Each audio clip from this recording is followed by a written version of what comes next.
And thank you very much for joining us for our session today, which you'll get to learn a little bit more about the course before you join us in January.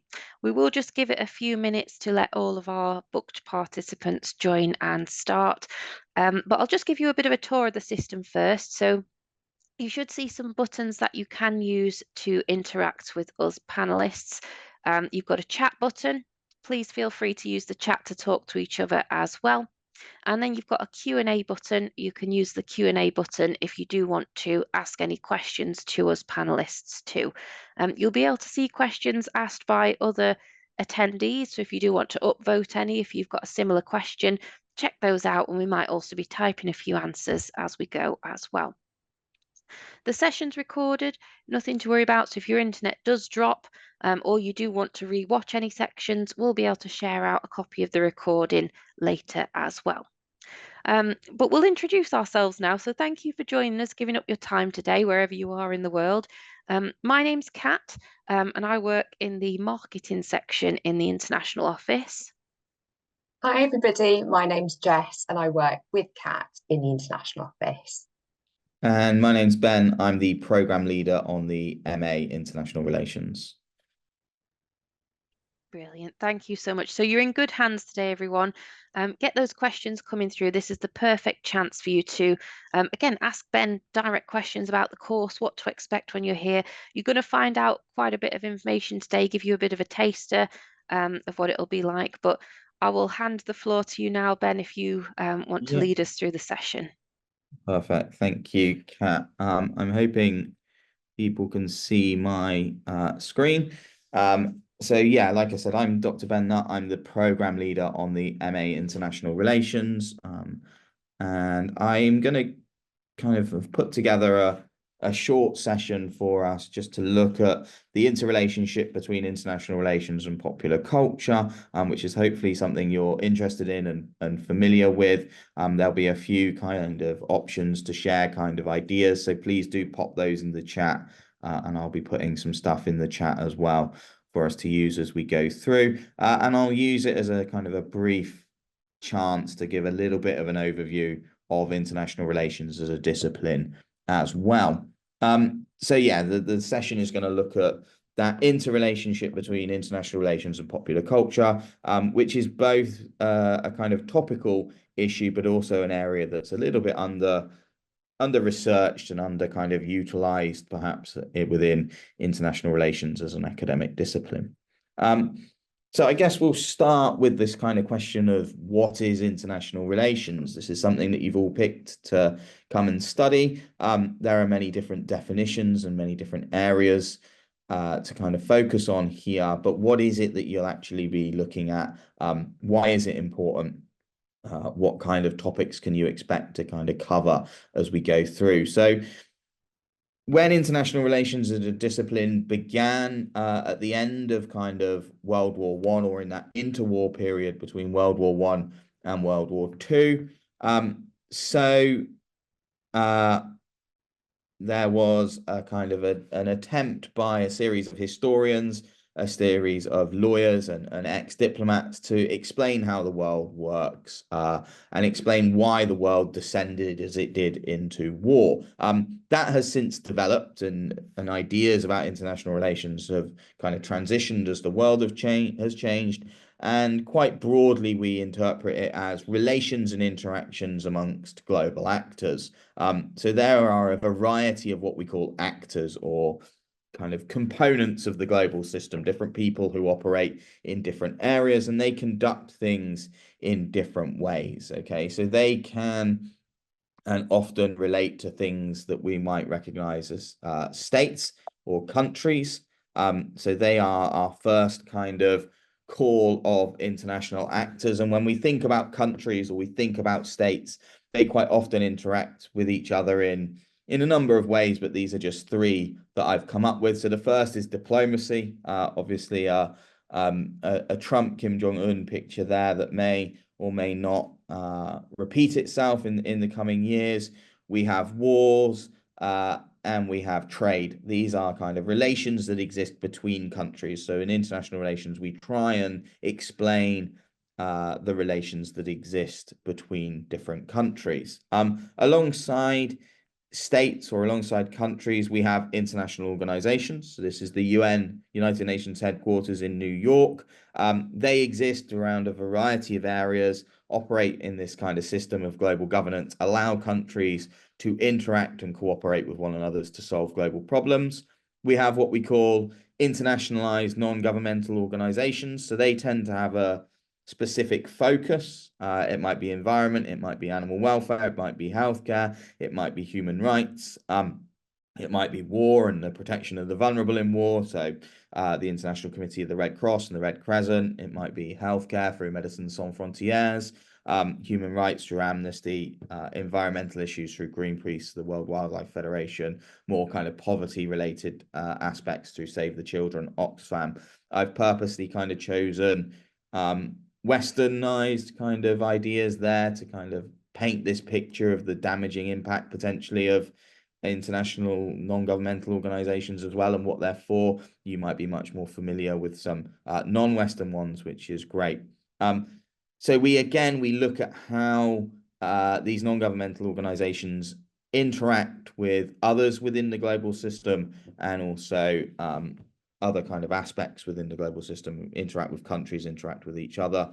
We have what we call multinational corporations, again, very heavily kind of westernized or Americanized institutions, but these are large companies that operate across borders, and that might be in a variety of countries, that might just be in one or two countries, but they form an important component of the global trade network, of the global commercial network, of the global economic network as well. So these are an aspect of international relations, and we look at how they interact with countries, about how they interact with international organizations, how they perhaps take power away from countries as well, or states as well. And then we've got individuals, so just a series of kind of celebrities here who have varying degrees of impact in the world.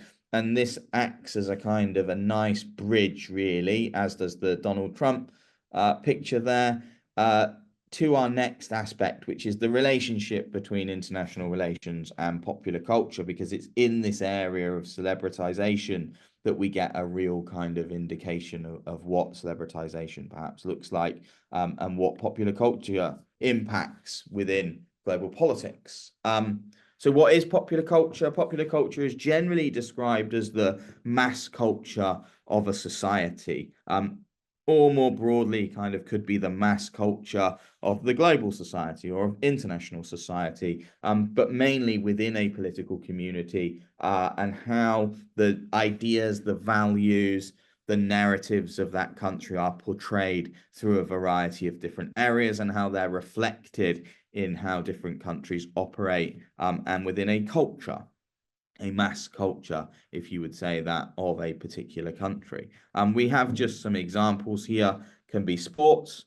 So an aspect of popular culture is sport, and there's a really interesting dynamic about how sport potentially reflects what goings on within international relations, whether it's kind of animosity between countries, India and Pakistan, for instance, or whether it's reflecting global narratives. Within the Cold War, there was a big kind of East-West divide in the areas of sport. We had boycotts of Olympic Games. We had different kind of aspects, the miracle on ice within between America and the Soviet Union, the Seoul Olympics, where America lost the basketball gold medal for the first time, was viewed as this kind of playing out of the Cold War within the sports arena. So sports are really important for our global politics and political network, important for prestige as well. Music, so music and the arts in particular, we'll come on to the other aspect of the arts in a second. But again, music is reflective of dominant traditions and dominant narratives, dominant values within a society. And therefore, that's how popular culture begins to spread and begin to kind of make sense of different aspects and the global impact that certain music artists can have. And again, we have this idea where we fit it into aspects of film and TV. So I've put Hollywood up there. Hollywood is very good at reflecting dominant narratives within American society, and how values change and how values are put forward and what the dominant discourses, we call them, so the dominant ideas are at the time. And Hollywood obviously then spreads that around the world, and it's through this, it's through sport, it's through music industry in particular, that ideas spread on a global stage, and it's this popular culture and the impact that this popular culture has. And we'll come back to film and television in a second. There's fashion, global fashion trends are part of popular culture, and how they transcend borders is very interesting. And then slang, in terms of your kind of popular culture, how your country recognizes itself, the words it uses are societally based, and have societal understandings and meanings. So why international relations? I've tried to kind of bring some ideas as we've come through and as I've discussed those concepts of popular culture, but why popular culture and international relations? So there's 5 kind of ideas here as to why popular culture can be important to the study of global politics or to the study of international relations. The first one is that states use popular cultures or facets of popular culture to exert influence abroad, and at home as well. Sport, music, film and TV are all prime examples of how states use that as a kind of soft power, we would say, an ability to expand influence beyond kind of direct action. There's a very large political economy that surrounds popular culture matters. The global political economy around film and TV, around fashion, around music, around sport is ginormous, and it has a really big impact, and countries want to be involved in that. That's why countries want to host large sporting events and spend a lot of money to host large sporting events, because of the publicity, because of the cultural significance that they pose, and the financial benefits that come there. Financial benefits of sports people, music artists as well. And they kind of relate then into these kind of global cultural flows. So if there's a large economy around something and states are willing to use popular culture as a tool of statecraft or a tool of foreign policy, so we then get what we would call global cultural flows. Okay, so we get ideas and values that spread across borders and begin to introduce new ways of thinking to different countries. Some people might refer to this perhaps as neo-colonialism, so the idea that the West in particular is why we had Western non-governmental organizations on their Western multinational corporations begin to spread their ideas and their values to other parts of the world, and whether they're received favorably or unfavorably, but that we do have these cultural flows. Culture becomes much more unified or homogenous, okay, in a way. We get representations.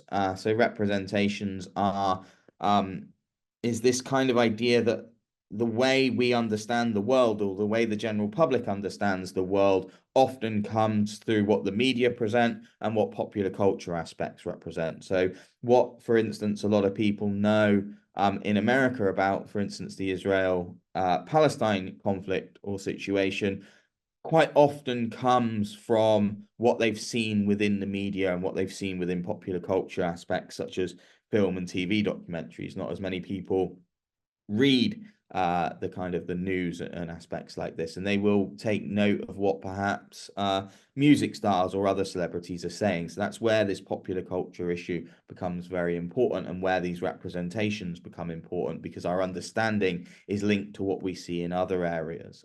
How they understand globally significant problems might nail down to how they view sports rivalries, or what they see in Hollywood and Hollywood films. Okay. And we'll come on to that in a second. And then cultural consumption. We live in a consumer society now, or a society that's moving much more to consumerism. And that cultural consumption, the way through which the media promote these ideas, is really important, and the way through which they frame those and begin to think about those. So that's why popular culture can be interesting for international relations in a kind of practical, empirical sense. It is also really important and really useful for us as academics to build understanding and to build kind of influence, and to help you kind of piece together your understanding as well. So I'm gonna kind of give you a little task or ask for some feedback from those of you in the audience. So please just pop it in the chat, like I said. So one of the most common mediums of popular culture is film and TV shows. Film and TV shows often reflect common or entrenched discourses. So by discourses, I just mean themes or ideas, ways of thinking from global society. So they either reflect them or they kind of purport these entrenched ideas about the way the world works. Similarly, film and TV shows often contain themes, conceptual ideas that are central to the study of global politics, power, peace, communication, diplomacy, these kind of ideas, race, gender. They're all kind of important to the study of global politics, and they come through in film and TV shows, even if we don't think they do. And maybe some of you will raise some of these films. And finally, we even have films and TV shows that cover, document, or mimic global political events, some more closely than others. So actually what we have is this situation where what some people understand of a political event has come from a dramatization in a movie, which has both benefits and problems as well. So just for the next kind of couple of minutes, I've said 5 minutes, but I'll give you kind of 3 or 4 minutes.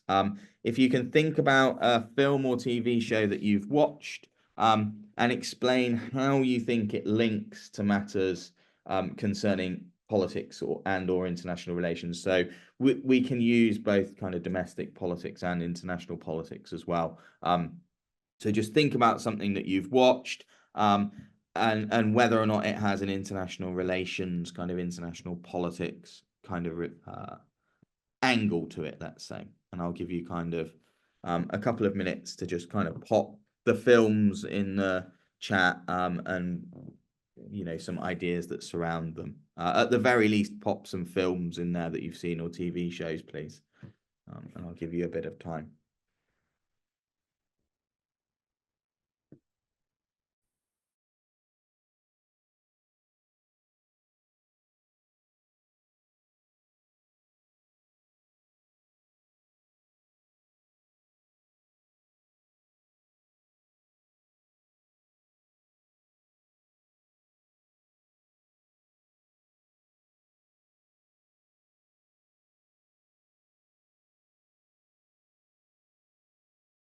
Yeah, so please do kind of just pop some ideas into the chat, pop some films that you've seen, some TV shows, film series that you've seen that you think have political themes to them, or international political themes, or have covered or documented a political event, perhaps.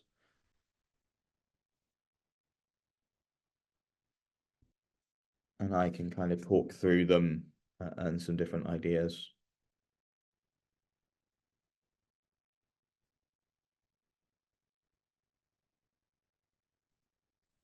Thanks so much, Ben. Just while everybody's having a think, I'll just remind everyone you've got the chat feature. Pop your ideas in there.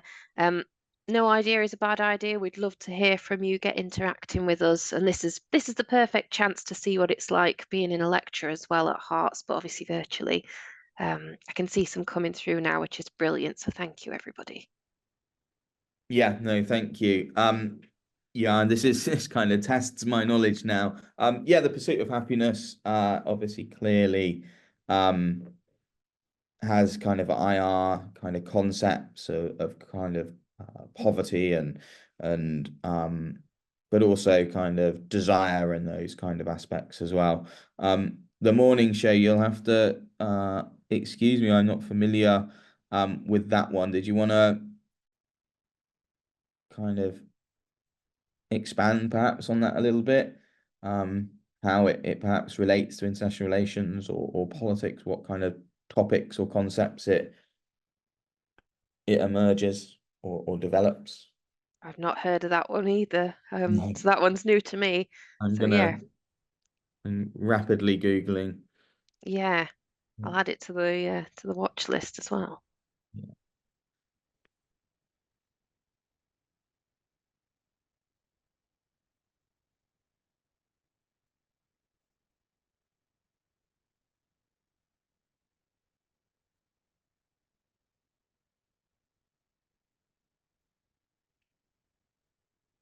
Okay, so just looking at it,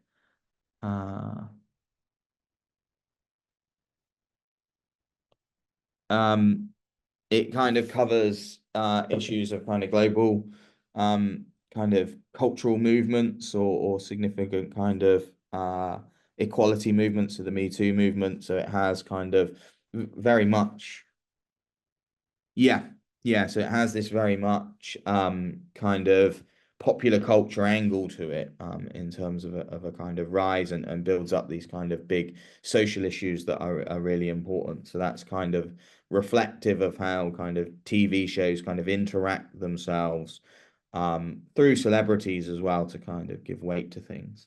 Has anyone got any other shows, TV shows, films that they've seen in the past? Don't have to be kind of recent or kind of current. They can be in the past as well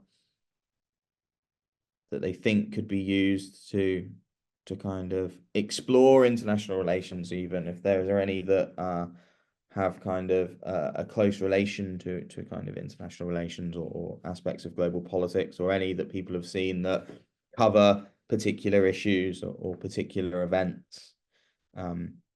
There's many surrounding things like 9/11, the war in Iraq, Rwandan genocide, aspects like this. So Hotel Rwanda, Shooting Dogs, these kind of films. Shake Hands with the Devil, all covering the Rwandan genocide. Black Hawk Down, obviously covering military intervention from America in Somalia. Yeah, so there's these all kind of these kind of shows that perhaps cover global political aspects and things as well as these kind of dramatizations of political events and the problems that that might have. Like we mentioned, Black Hawk Down, Blood Diamond, films like this, through to other kind of much more what would be classed as kind of dramatized movies or theatrical movies, such as things like the Marvel series or the Marvel kind of universe, Harry Potter, these kind of films.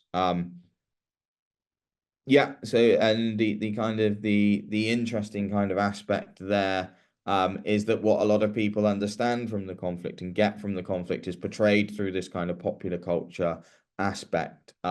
It relates both to Israel, Palestine, films like Under the Bombs and things like this relate to much more kind of Israel's position within the world and stuff as well, and what a lot of people understand from that. And then we get other things like the Marvel Cinematic Universe is a really interesting idea, and you have to kind of remember when the Marvel comics were written and when these characters were created and how they reflect dominant trends that were occurring in American society at the time, where Captain America is obviously the kind of central kind of figure, the hero kind of figure. Villains in this kind of documentation are often Chinese, they're often Russian. Nowadays, they might often as well come from the Arab world, which again reflects kind of the generic kind of ideas that American society had at the time. You have millionaire or billionaire tech experts as well, developing kind of weapons and things, which was very much a center of kind of popular culture within American society at the time as well. And that was reflected. I don't know if anyone's seen the more recent Netflix documentary on the World Wrestling Federation ex kind of owner, Vince McMahon, and how the WWF during its or the WWE during its time often reflects popular culture in the US as well, and how the characters play out international political events, domestic political events, and how the themes covered on the within wrestling entertainment often reflect those themes as well dominant within society. Good, thank you for some of those. Keep them coming in if people have them. We just want to kind of move forward and kind of talk through those. So we've done our kind of feedback session. So I just have another kind of aspect for you to consider. So I've just put a Padlet link or a link to Padlet in the chat.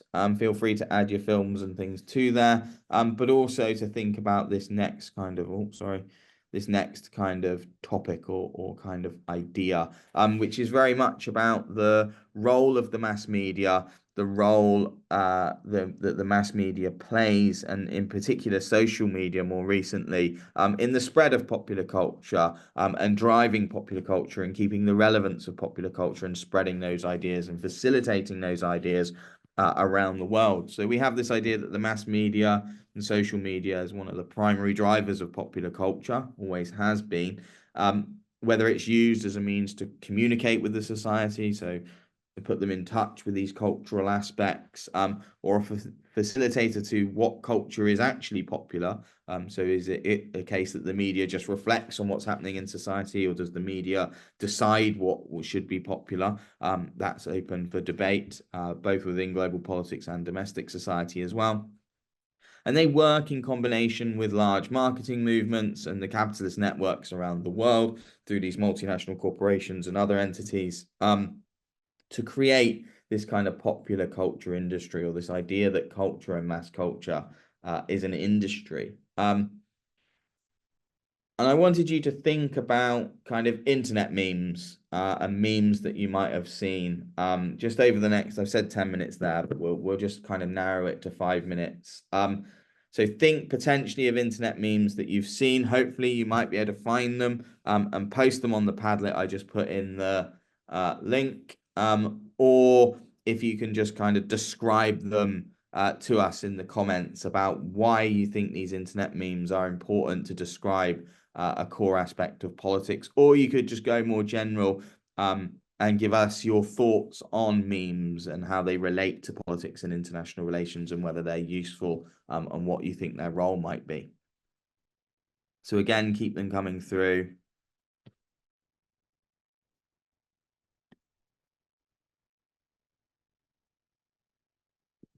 Yeah, if you can't access the Padlet, then please do just use the kind of the chat function to communicate with us as well about your internet memes and about the ideas that you think they spread. Thanks, Ben. I can also try and unmute panelists if you'd like, Ben, if you want people to kind of shout out any answers as well, or we can keep it in the chat. I think people would have to accept to be unmuted as well for everyone who's watching.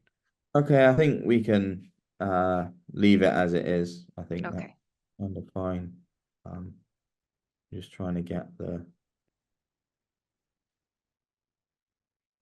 Padlet up just to see if people have responded. Yeah, a very kind of important kind of observation there is that one thing that popular culture can do is bring together people into a kind of a universal kind of idea, as having common ideas that spread around them, but also common touch points and common kind of awareness. It creates awareness of kind of issues, but it also gives kind of commonality that you can discuss as films become global, as TV shows become global, as superstars become global. It gives commonality to an often diverse community, which is a good thing. People might talk about the spread of culture and values in a negative sense, as well as kind of eradicating that pluralism or eradicating that diversity. But yeah, keep ideas coming, keep internet memes if you've got them coming, or ideas about popular culture coming just for the next kind of couple of minutes, and we'll kind of talk through them if they come. Perhaps you want to talk a little bit about whether you think sport is an important aspect of global politics, or important for global politics, or whether you think that film and TV covering these kind of strong political and international relations themes is a good thing or a bad thing, what it can help us as we look to study and understand the world as we move through it.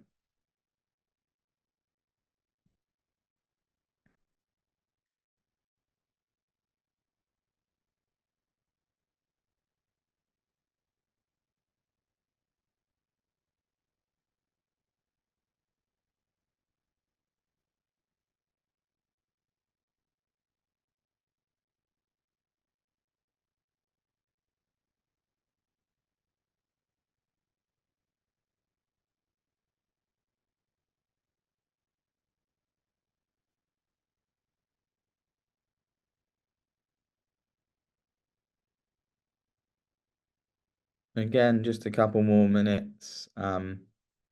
We can kind of bring the discussion to a close. Anyone got any final comments on? Oh.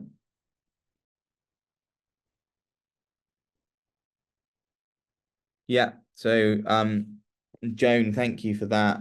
Yeah, people, memes are often created for kind of entertainment business, but then they do kind of have the tendency to spread quickly and be interpreted. The benefit of memes is that they can be interpreted culturally as well, in terms of cultural diversity, as well as they can share a kind of common kind of message. Yeah, they become the norm. They become normative ideas. They become entrenched discourses. So they either reflect entrenched discourses or they begin to shape the discourses themselves. Particularly as you mentioned in this comment, when people with social influence begin to spread them and to spread those ideas. So that's really good. Thank you. Anything else? Just to the next kind of minute. Oh. Yeah, so we can use memes of political figures or politicians to raise awareness of what they're doing. And politicians, in general, there might be I'll come back to that comment in a second. That they might be both positive and negative, but they give politicians publicity. Yes, they also allow people to identify them, perhaps break down that ivory tower, we could call it, that kind of glass ceiling between politics and knowledge about politics and things. Both in a kind of a positive and negative sense. There would be some that say memes and the use of mass media might kind of degrade politics to a level. Others, influential politicians and people who use and harness the power of social media. Okay. Yeah, no, these are kind of I guess both kind of memes in the sense of kind of ideas that kind of spread, but also kind of dominant kind of perspectives. Yeah, the dominant feelings and the sharing of stuff, whether it's LGBTQ flags, whether it's other aspects that come as a result of police brutality around the world, not just in Nigeria. There are often flags and aspects and pictures and images that are used to kind of shed that again, and hashtags become very kind of important. Someone mentioned the morning show, which I was just reading up on, and it talked about how that was really influential for the hashtag Me Too kind of campaign, this kind of global campaign for kind of gender equality and these kind of aspects as well. Yeah, so excellent. So I think we'll kind of round off there. I think the thing to remember is that popular culture, whether it's through film, whether it's through sport, whether it's through social media, whether it's through fashion or music, is a way through which global political ideas spread.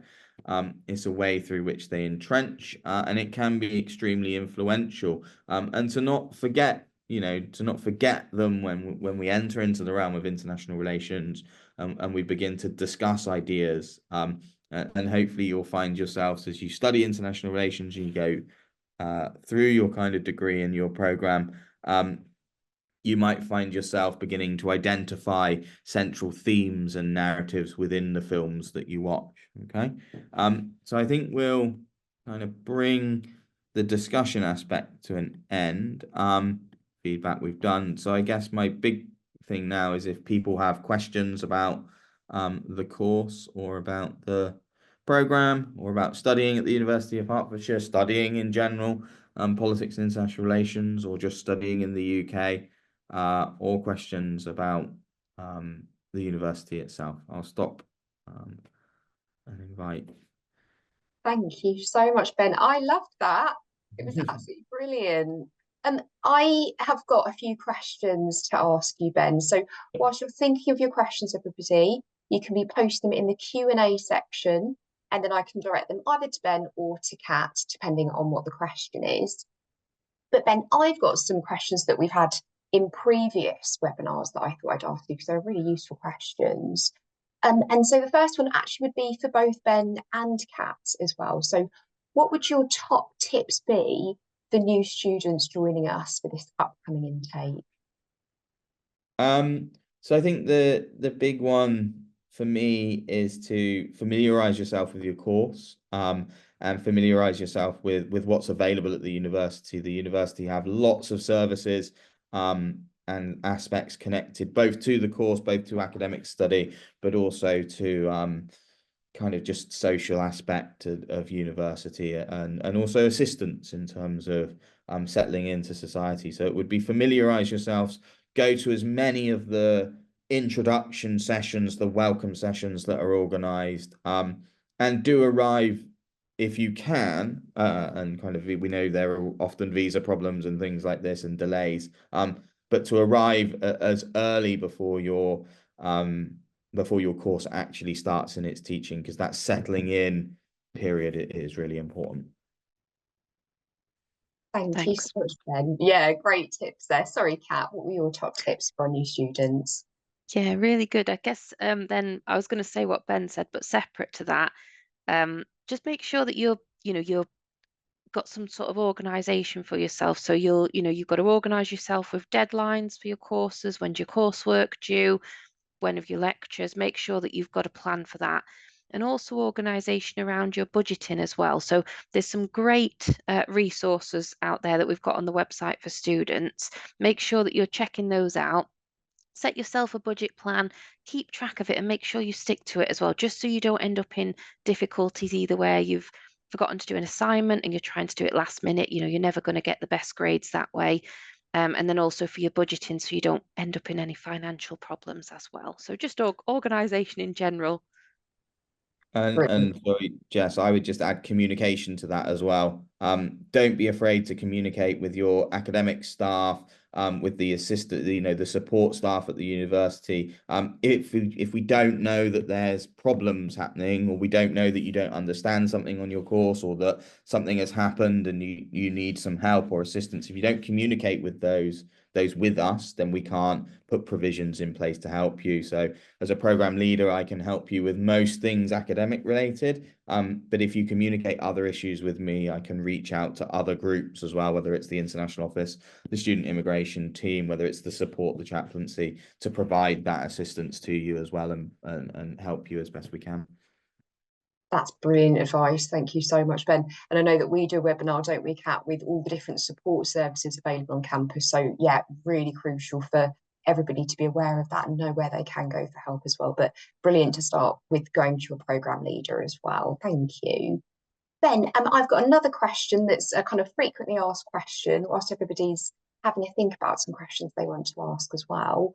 Which campus is international relations taught on? Is it taught on both campuses, or is it on mainly one?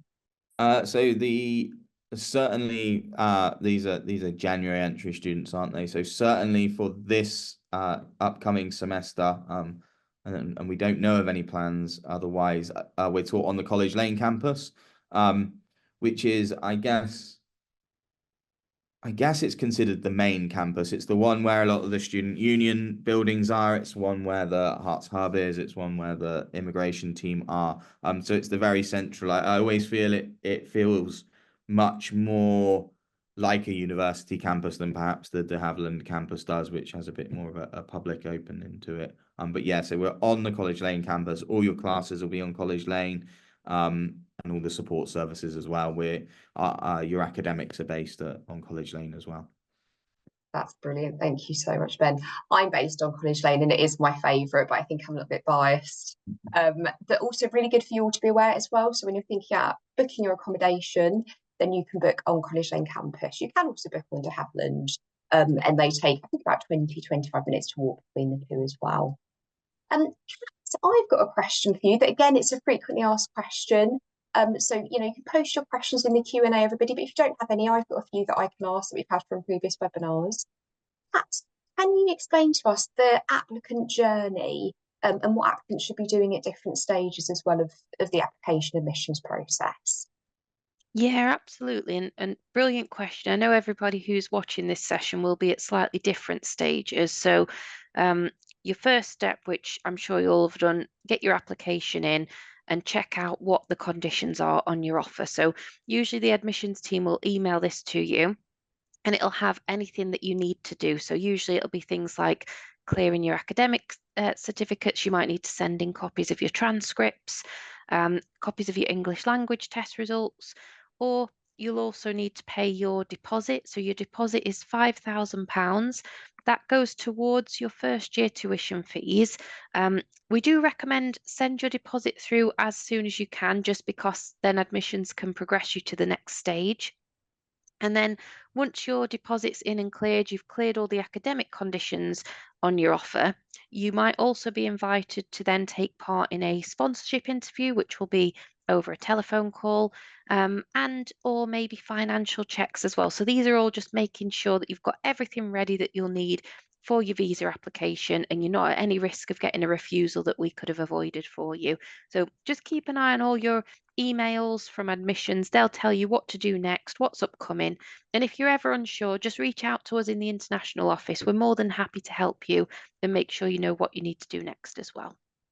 Brilliant. Thank you, Kat. I can see a few questions have come into the chat section, so I'll ask those. But if you have any other questions, everybody, you can post them in the Q&A section. I can ask them.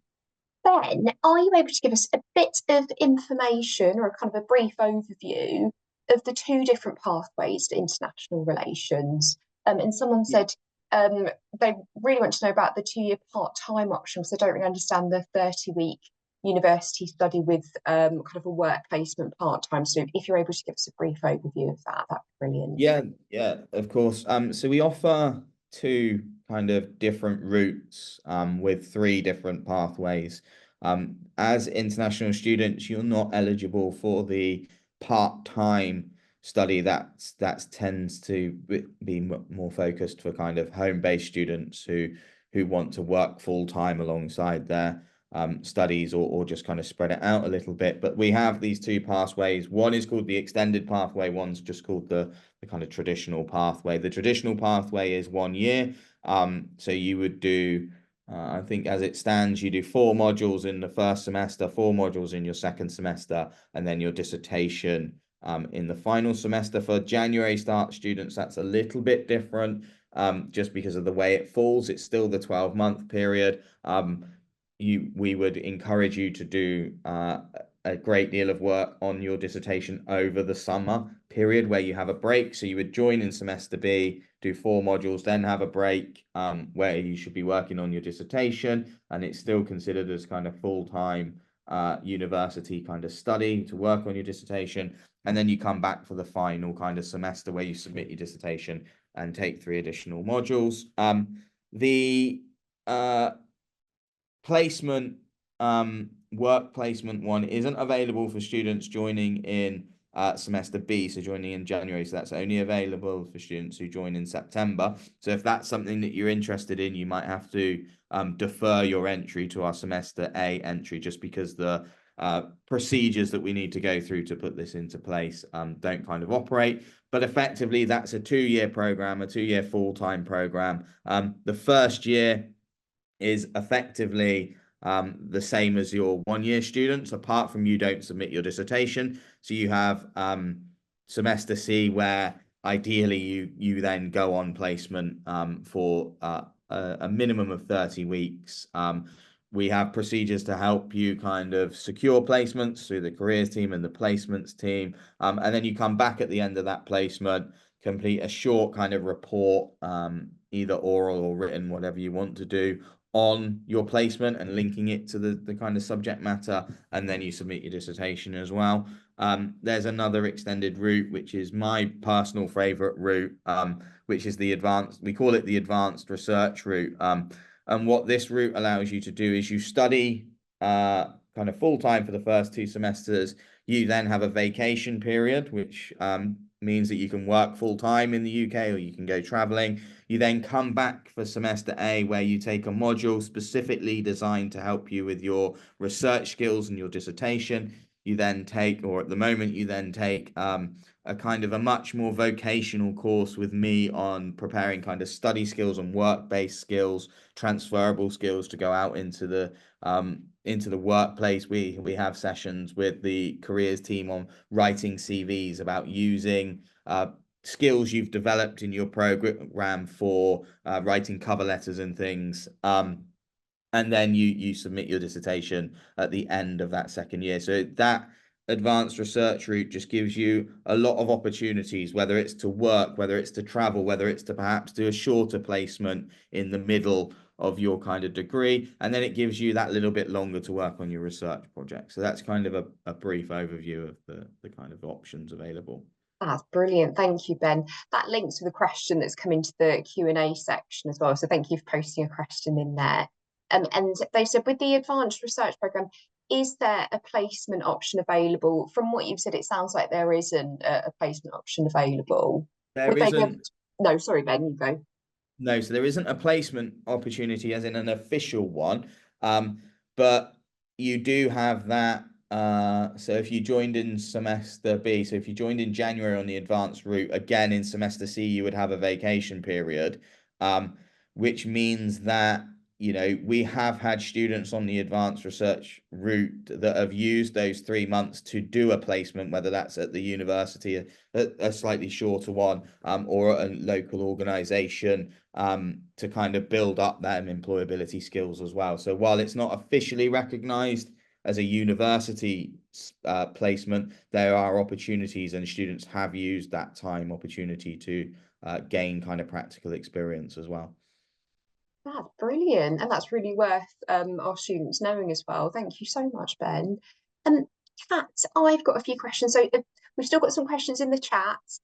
So if you can post them in the Q&A section, that'd be brilliant, because it's just easier for me to mark them as being signed off and asked. But Kat, I've got a few questions for you. So someone said, if they've made an error or a mistake in the application form, can they go back and amend it, or should they email the international office to make the team aware of the error? What should they do?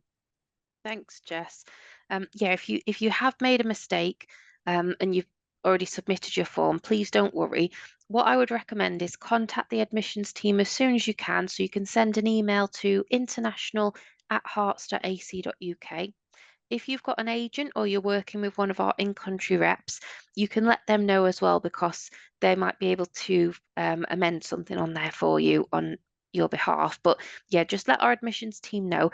If you're getting quite close to kind of your CAS stage, because we can issue CAS now for anybody who has cleared their conditions, which is why I'm saying get your deposit in, clear your conditions as soon as you can.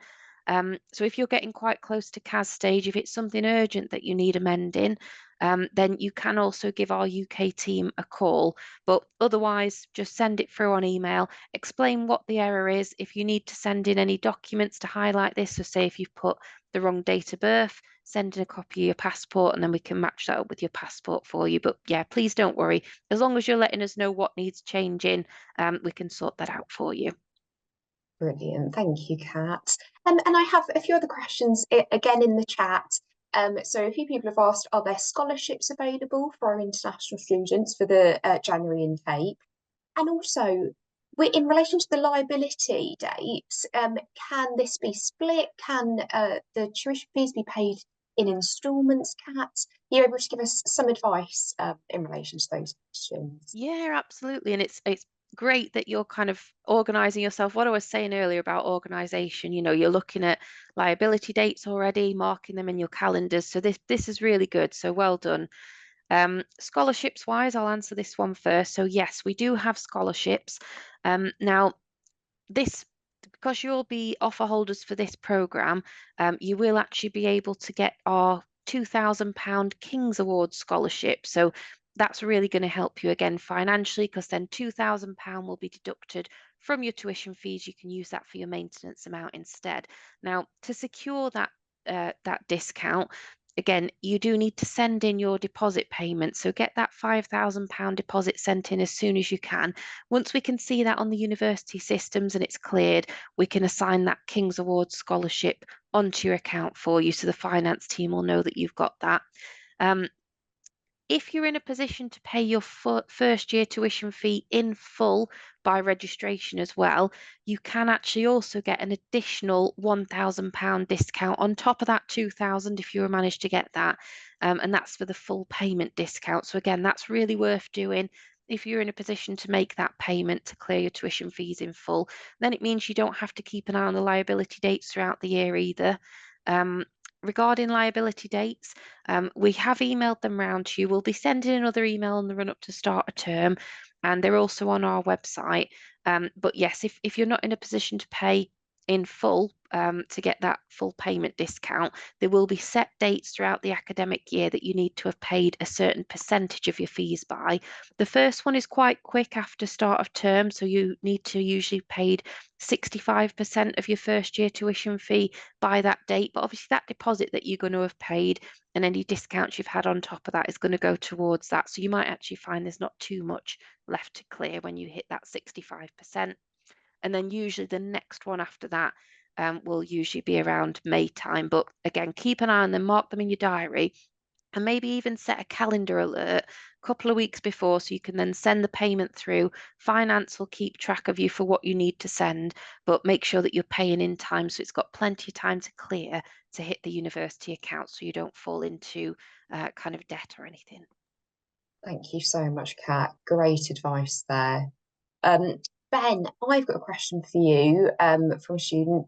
They've asked, do we need to decide, or can we have the opportunity even to decide on undertaking the advanced research option during the course?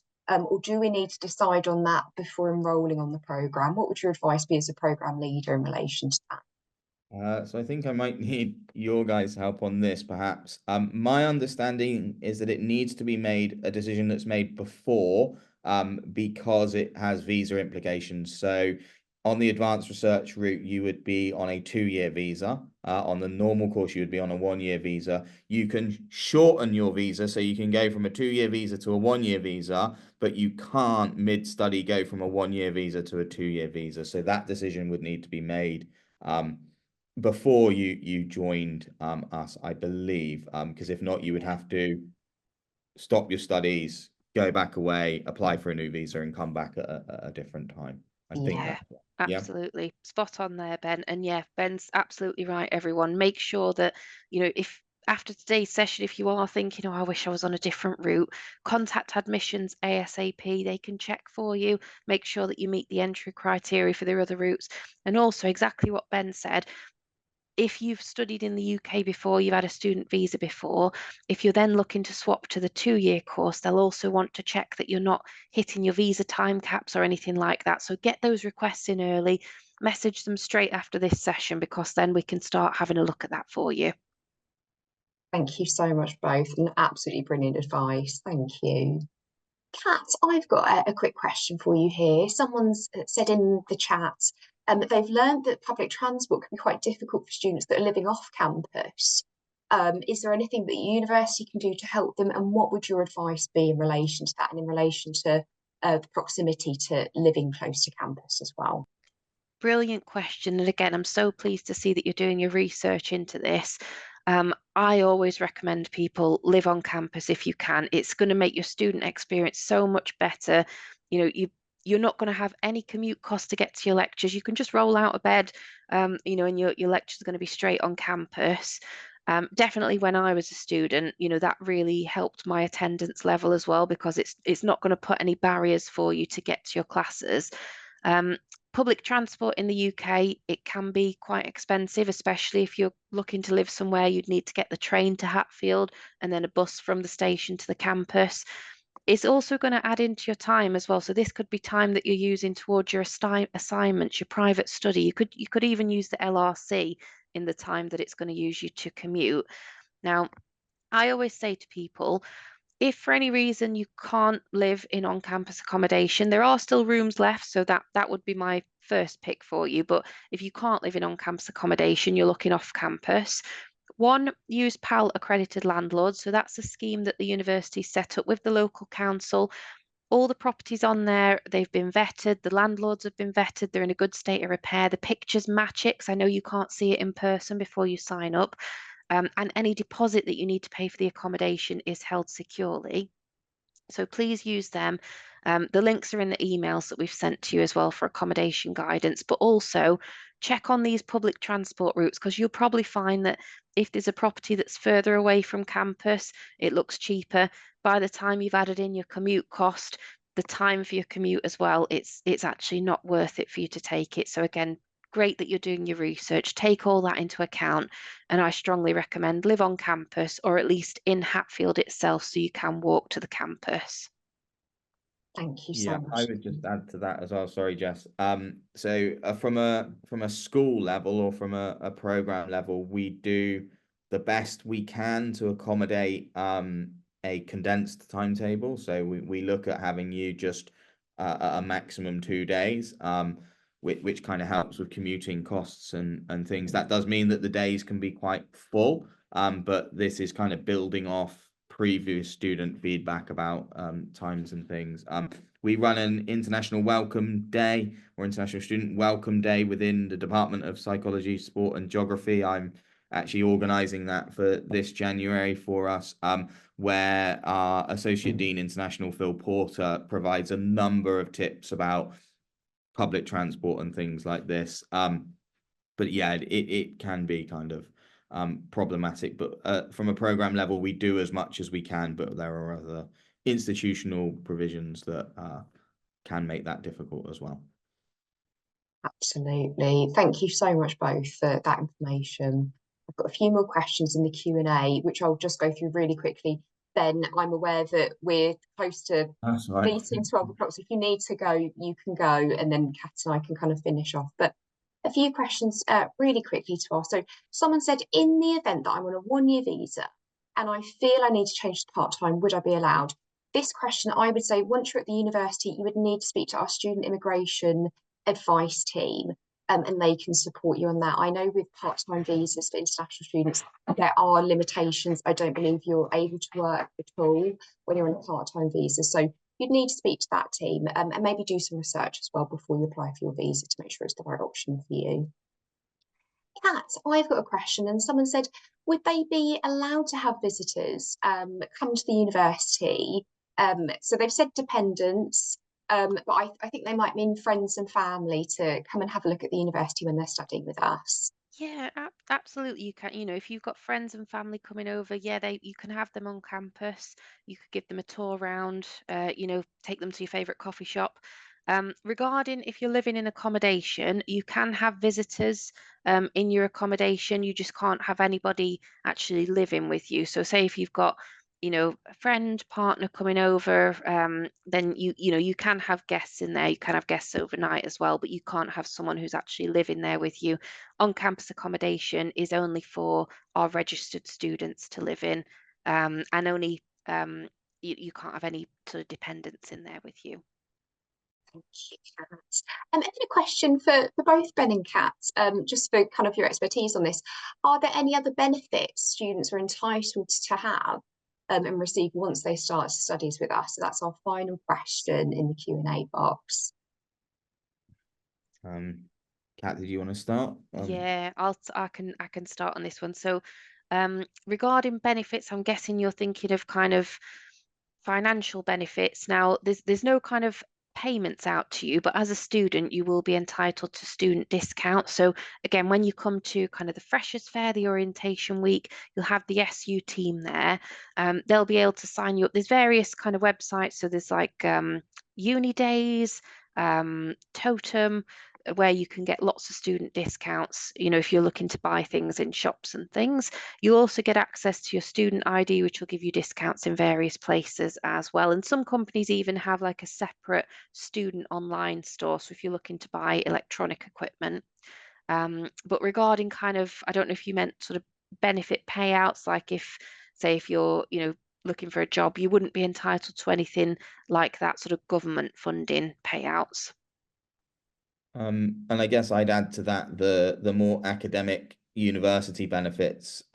So you get access to the careers team, for instance, you get access to the student union team in terms of whether it be lawyers or just advice. The careers team you get access to for, I think it's 4 years after you graduate as well.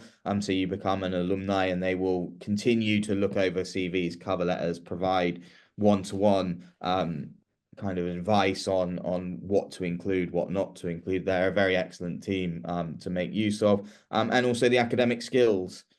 So whether that's Hert's academic skills, which is the centralized team, or whether that's the School of Life and Medical Sciences academic support unit, you get access to those free of charge to support you in your studies as well. So there's benefits to working to studying with UH as well. Absolutely, thank you both. And you also get council tax exemption as well, which is another benefit too. But there's so many benefits that you'll kind of find more and more as you're studying with us. Thank you both so much. That's the end of the Q&A. I don't know, Ben or Kat, if you want to say anything else to everybody that's joining us before we end the session. No, I don't think so. Just we would really like to and look forward to having you study on the course. It's a very kind of diverse cohort, and it is still growing. The course is still growing. So yeah, we've made changes to accommodate student feedback previously, and yeah, we would welcome you. Brilliant, thank you. And yeah, same from me, everyone. Thank you so much for sharing kind of, your ideas today, engaging with the session, and just keep an eye on what you need to do next as well, and reach out if you do need help. Herts is a very welcoming place. Just as Ben said, it's really diverse. We love seeing our students on campus and engaging with kind of the journey that they go through to get them ready for their careers. So yeah, thank you so much, everybody, and we look forward to welcoming you in 2025. Brilliant. Thank you so much all. And it will be here before we know it, January. So we'll see you on College End campus soon.